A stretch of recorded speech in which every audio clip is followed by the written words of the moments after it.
So you take this group of people, and they graduate school, and they get a job, and they're thrust into the real world, and in an instant, they find out they're not special, their moms can't get them a promotion, that you get nothing for coming in last, and by the way, you can't just have it because you want it, right? And in an instant, their entire self-image is shattered.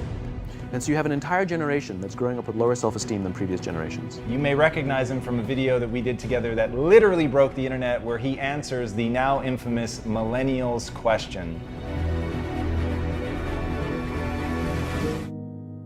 I have yet to give a speech or have a meeting where somebody doesn't ask me the millennial question.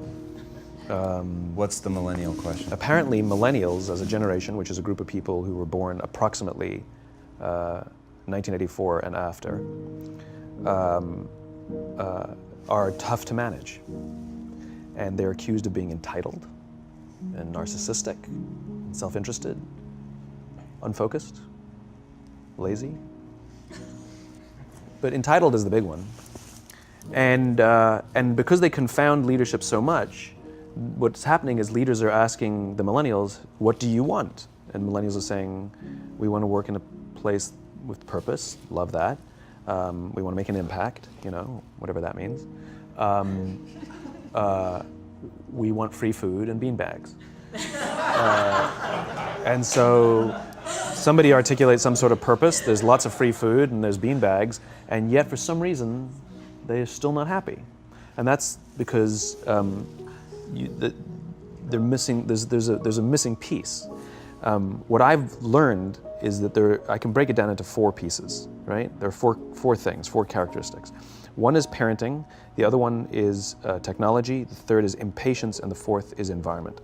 The generation that we call the millennials, too many of them grew up subject to, not my words, failed parenting strategies, you know? Where, for example, they were told that they were special all the time. They were told that they could have anything they want in life, just because they want it, right? They were told, some of them got into honors classes, not because they deserved it, but because their parents complained. And some of them got A's, not because they earned them, but because the teachers didn't want to deal with the parents. Some kids got participation medals. You got a medal for coming in last, right? Which the science we know is pretty clear, which is it devalues the medal and the reward for those who actually work hard. And it actually makes the person who comes in last feel embarrassed because they know they didn't deserve it, so it actually makes them feel worse, right? So you take this group of people, and they graduate school, and they get a job, and they're thrust into the real world, and in an instant, they find out they're not special, their moms can't get them a promotion, that you get nothing for coming in last, and by the way, you can't just have it because you want it, right? And in an instant, their entire self-image is shattered. And so you have an entire generation that's growing up with lower self-esteem than previous generations. The other problem, to compound it, is we're growing up in a Facebook, Instagram world. In other words, we're good at putting filters on things. We're good at showing people that life is amazing even though I'm depressed, right? And so everybody sounds tough, and everybody sounds like they got it all figured out. And the reality is there's very little toughness, and most people don't have it figured out. And so when the more senior people say, well, what should we do? They sound like, this is what you gotta do. And they have no clue, right? So you have an entire generation growing up with lower self-esteem than previous generations, right? Through no fault of their own, right? They were dealt a bad hand, right? Now let's add in technology. We know that engagement with social media and our cell phones releases a chemical called dopamine. That's why when you get a text, it feels good, right? So, you know, we've all had it where you're feeling a little bit down or feeling a bit lonely, and so you send out 10 texts to 10 friends, you know, hi, hi, hi, hi, hi, because it feels good when you get a response, right? Right? It's why we count the likes, it's why we go back 10 times to see if my Instagram is growing slower, did I do something wrong? Do they not like me anymore, right? The trauma for young kids to be unfriended, right? Because we know when you get a hit of dopamine, which feels good. It's why we like it, it's why we keep going back to it. Dopamine is the exact same chemical that makes us feel good when we smoke, when we drink, and when we gamble. In other words, it's highly, highly addictive, right? We have age restrictions on smoking, gambling, and alcohol, and we have no age restrictions on social media and cell phones, which is the equivalent of opening up the liquor cabinet and saying to our teenagers, hey, by the way, this adolescence thing, if it gets you down, But that's basically what's happening. That's basically what's happening, right? That's basically what happened. You have an entire generation that has access to an addictive, numbing chemical called dopamine through social media and cell phones as they're going through the high stress of adolescence. Why is this important? Almost every alcoholic discovered alcohol when they were teenagers. When we're very, very young, the only approval we need is the approval of our parents. And as we go through adolescence, we make this transition where we now need the approval of our peers. Very frustrating for our parents, very important for us. It allows us to acculturate outside of our immediate families into the broader tribe, right? It's a highly, highly stressful and anxious period of our lives, and we're supposed to learn to rely on our friends. Some people, quite by accident, discover alcohol and numbing effects of dopamine to help them cope with the stresses and anxieties of adolescence. Unfortunately, that becomes hardwired in their brains, and for the rest of their lives, when they suffer significant stress, they will not turn to a person, they will turn to the bottle. Social stress, financial stress, career stress, that's pretty much the primary reasons why an alcoholic drinks, right? What's happening is because we're allowing unfettered access to these dopamine-producing devices and media, basically it's becoming hardwired, and what we're seeing is as they grow older, too many kids don't know how to form deep, meaningful relationships. Their words, not mine. They will admit that many of their friendships are superficial. They will admit that their friends, that they don't count on their friends, they don't rely on their friends, they have fun with their friends, but they also know that their friends will cancel on them if something better comes along. Deep, meaningful relationships are not there because they never practice the skill set, and worse, they don't have the coping mechanisms to deal with stress. So when significant stress starts to show up in their lives, they're not turning to a person, they're turning to a device, they're turning to social media, they're turning to these things which offer temporary relief. We know, the science is clear, we know that people who spend more time on Facebook suffer higher rates of depression than people who spend less time on Facebook, right? These things balanced. Alcohol is not bad, too much alcohol is bad. Gambling is fun, too much gambling is dangerous, right? There's nothing wrong with social media and cell phones. It's the imbalance, right? If you're sitting at dinner with your friends and you're texting somebody who's not there, that's a problem. That's an addiction. If you're sitting in a meeting with people you're supposed to be listening to and speaking, and you put your phone on the table, face up or face down, I don't care, that sends a subconscious message to the room that you're just not that important to me right now, right? That's what happens. And the fact that you cannot put it away is because you are addicted, right? If you wake up and you check your phone before you say good morning to your girlfriend, boyfriend, or spouse, you have an addiction.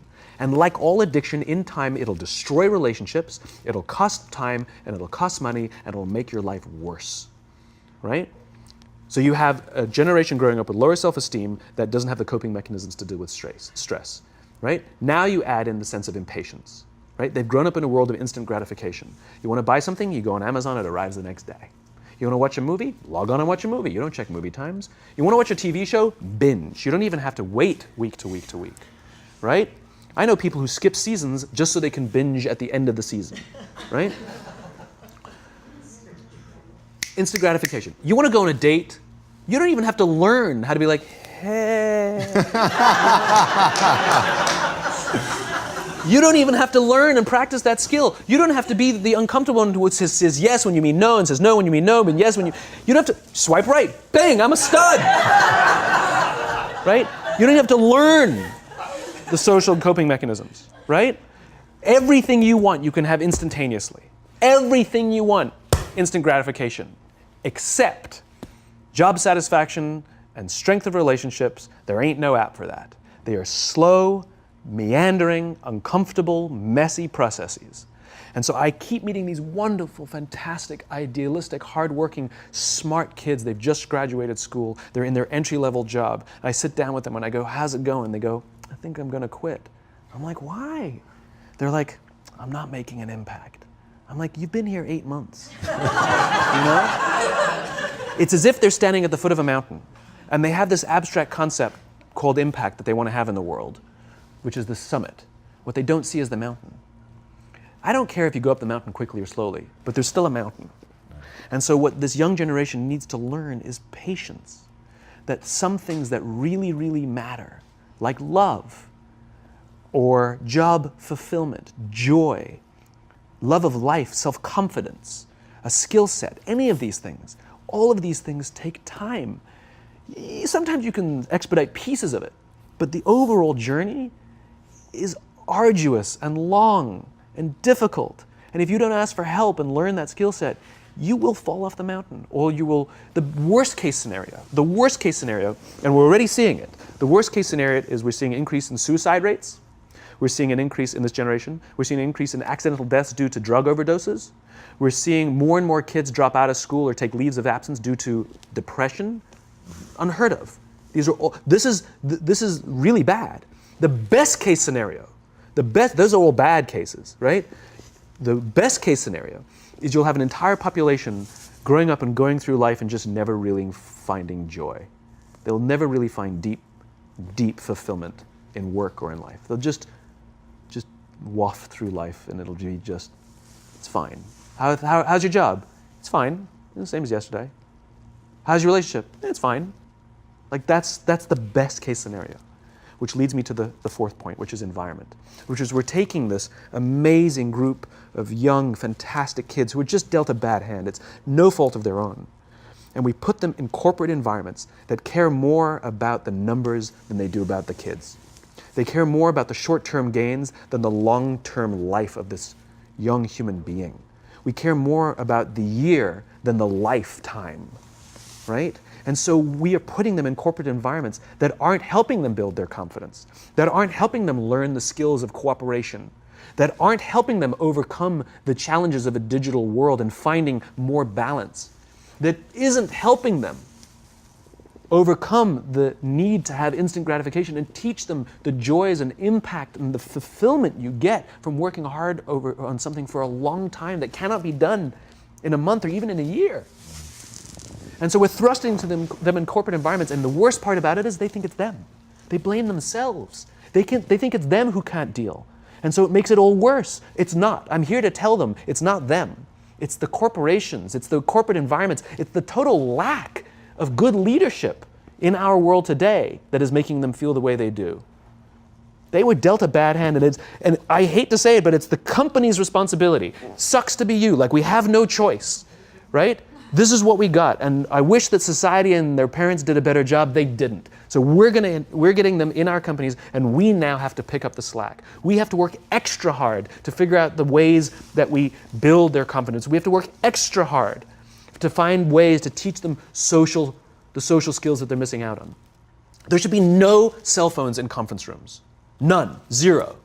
And I don't mean the kind of like sitting outside waiting to text. I mean like when you're sitting and waiting for a meeting to start, this is what we all do. We all sit here and wait for the meeting to start. Meeting starting? Okay. And we start the meeting. No, that's not how relationships are formed. Remember we talked about it's the little things? Relationships are formed this way. We're waiting for a meeting to start and we go, how's your dad? I heard he was in the hospital. Oh, he's really good. Thanks for asking. He's actually at home now. Oh, I'm really glad. It was really amazing. I know, it was really scary for a while. That's how you form relationships. Hey, did you ever get that report done? Oh my God, no, I didn't. I'll help you out. Can I help you out with that? Really? That's how trust forms. Trust doesn't form at an event in a day. Even bad times don't form trust immediately. It's the slow, steady consistency. And we have to create mechanisms where we allow for those little innocuous interactions to happen. But when we allow cell phones in conference rooms, we just, okay, have the meeting. And then my favorite is like when there's a cell phone there and you go like this, you go. It rings and you go. I'm not going to answer that. Like, Mr. Magnanimous, you know? When you're out for dinner with your friends, like I do this with my friends. When we're going out for dinner and we're leaving together, we'll leave our cell phones at home. Who are we calling? Maybe one of us will bring a phone in case we need to call an Uber or take a picture of our meal. That goes without saying, come on. I'm an idealist, but I'm not insane. You know? Not a heathen. I mean, it looked really good. We'll take one phone. And so it's like an alcoholic. The reason you take the alcohol out of the house is because we cannot trust our willpower. We're just not strong enough. But when you remove the temptation, it actually makes it a lot easier. And so when you just say, don't check your phone, people literally will go like this. And somebody will go to the bathroom, and what's the first thing we do? Grab the phone. Because I wouldn't want to look around the restaurant for a minute and a half, you know? But if you don't have the phone, you just kind of enjoy the world. And that's where ideas happen. The constant engagement is not where you have innovation and ideas. Ideas happen when our minds wander and we go, and you see something, I bet they could do that. That's called innovation, right? But we're taking away all those little moments, right? You should not, and none of us should charge our phones by our beds. We should be charging our phones in the living rooms, right? Remove the temptation. You wake up in the middle of the night because you can't sleep, you won't check your phone, which makes it worse. But if it's in the living room, it's relaxed, it's fine. But it's my alarm clock. Buy an alarm clock. They cost $8, right? I'll buy you an alarm clock, right? But the point is we now, in industry, whether we like it or not, we don't get a choice.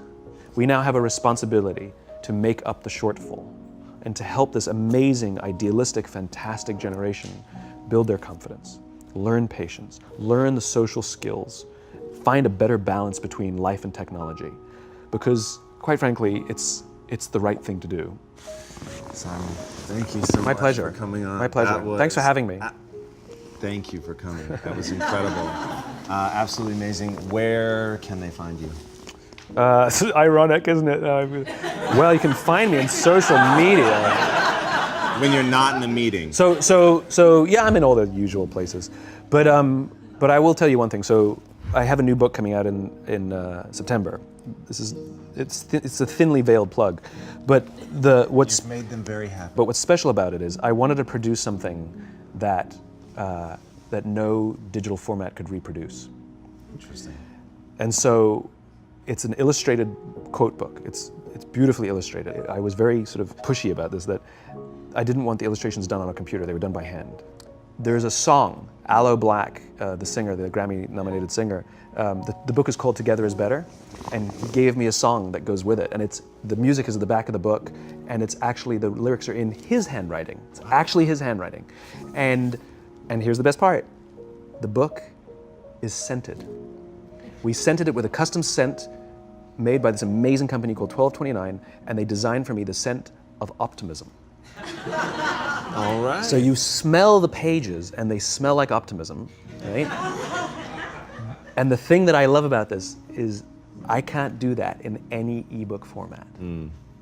I wanted to create something that you had to physically engage with, and it's designed to be given as a gift. The first page says to, from, because I wanted it to be given as a gift to someone you want to say thank you for inspiring you, or to give to someone you wanted to inspire.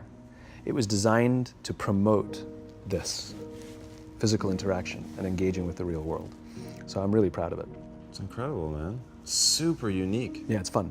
I hope it does smashingly well, as your other Thank you. books have, and have given so much to people, and it's just really, really been incredible. And what you shared with us today, man, honestly. Thank you. Absolutely wonderful. Appreciate it. Thank you very much. so much. Truly, thank you for having me.